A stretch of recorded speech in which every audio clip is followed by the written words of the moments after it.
Hello my lovely viewers, আমি অনিতা। তোমরা সবাই কেমন আছো? আশা করি খুব খুব খুব ভালো আছো। আমরাও কিন্তু খুব ভালো আছি।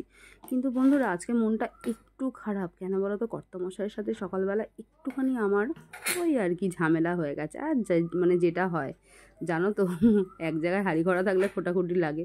তো আমাদেরও সেটাই হয়েছে। কিন্তু ভাবলাম কর্তামশাই আসার আগে, মানে অফিস থেকে আসার আগে কিছু একটা বানিয়ে রাখাই যায়, যাতে ওর মনটা না একদম ভালো হয়ে যায়। তো ভালো করেই যেন বড়দের মন কোত্থেকে জয় করা হয়। ভালো মন্দ রান্না করে দিলেই ওদের একটুখানি, তবেই গিয়ে ওদের মনটা কিন্তু খুব হয়ে যায়। ওরা কিন্তু আর বেশি কিছু চায় না আমাদের থেকে। তো এই ভাবা সেই কাজ। তো ফ্রিজটা খুলে দেখি না মাত্র 3 টুকরো চিকেন আছে। তো ভাবলাম 3 টুকরো চিকেন দিয়ে ভাই কী আর করা যাবে, আমরা তো মানুষই 3 জন। তো যেই ভাবা সেই কাজ। দেখো চিকেনগুলোকে স্লাইস স্লাইস পিস করে নিচ্ছি। তো তোমরা বললে বিশ্বাস করবে না বন্ধুরা, এই যে 3 টুকরো চিকেন দিয়ে কতগুলো যে হবে দেখো খালি তোমরা। তো তোমরা তোমাদের মানে পছন্দ মতন সাইজ করে নিতে পারো। আর এই যে দেখো ঘরে থাকা কিছু মশলা দিয়েছি, আদা রসুন আর একটুখানি কাঁচা লঙ্কা দিয়ে একটা পেস্ট করে নিয়েছি। আর আর তো সব প্রত্যেকের ঘরেই আশা করি এইটা তো থাকেই, চিলি ফ্লেক্স। তো আমার ঘরেও ছিল। তো আর একটুখানি দিলাম চিকেন তন্দুরি মশলা, এটাও ঘরেই ছিল। আর একটুখানি গোলমরিচ থাকলে পরে খুব ভালো হতো। তোমাদের ঘরে থাকলে পরে তোমরা কিন্তু অবশ্যই দেবে, তাহলে না ফ্লেভারটা খুব সুন্দর আসবে। কিন্তু আমার ঘরে ছিল না, সেই কারণে আমি আর কিছু দিইনি। আর একটুখানি দেবো নুন, আর একটুখানি দেবো লেবুর রস। কিন্তু ফ্রিজটা খুলে দেখি না লেবুটা এইটুখানিই পড়ে আছে, কারণ আমাদের ঘরে লেবুর শরবত বন্ধুরা এত পরিমাণে খাওয়া হয়, আর প্রচণ্ড গরম তো সেই কারণে আসলে কী বলতো লেবুটা নিয়ে আসতে হবে। তো যেইটুখানি ছিল সেটা দিয়েই ভালো করে দেখো চিকেনটাকে মেখে নিয়েছি। এবারে আমাকে এইটাকে কোটিং করতে হবে। দেখো চিকেনটা কি দারুণ লাগছে মাখা। তো এবারে এটাকে যে কোটিং করব, ফ্রিজে ডিমও নেই, তো কী আর করবো, কর্নফ্লাওয়ার আর একটুখানি ময়দা একটুখানি নুন দিয়ে একটা ব্যাটার করে নিয়েছি।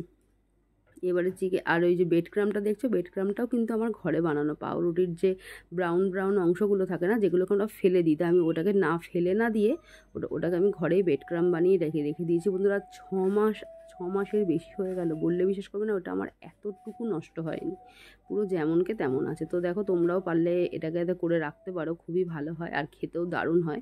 তো দেখো আমি ওই যে চিকেনটাকে ওই কর্নফ্লাওয়ার আর ময়দার জলে প্রথমে ডিপ করে নিয়ে তারপরে কর্নফ্লাওয়ারের মধ্যে এটাকে করে নিলাম, কোটিং করছি।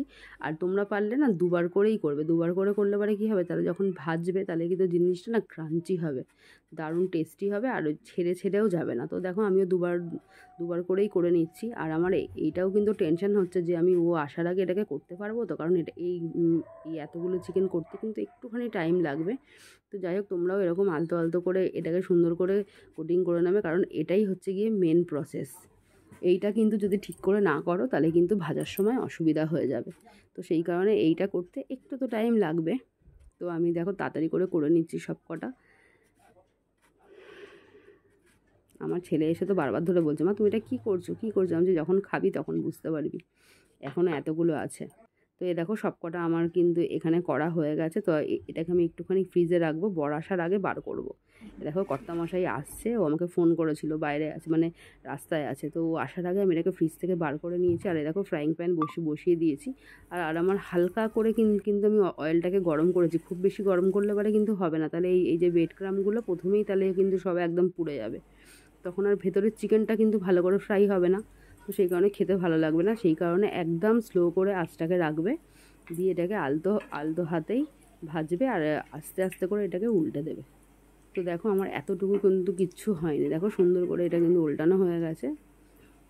তো এবারে সব কটাকে ভেজে নেবো, আমার কর্তামশাই এসে তো খুশি হয়ে যাবে। তো দেখো বন্ধুরা সুন্দর করে সব ভেজে নিয়েছি। আর বন্ধুরা তোমরা এটা কিন্তু বানিয়ে একবার কিন্তু ট্রাই করতে পারো, দারুণ হয়েছিল খেতে, সত্যি বলছি।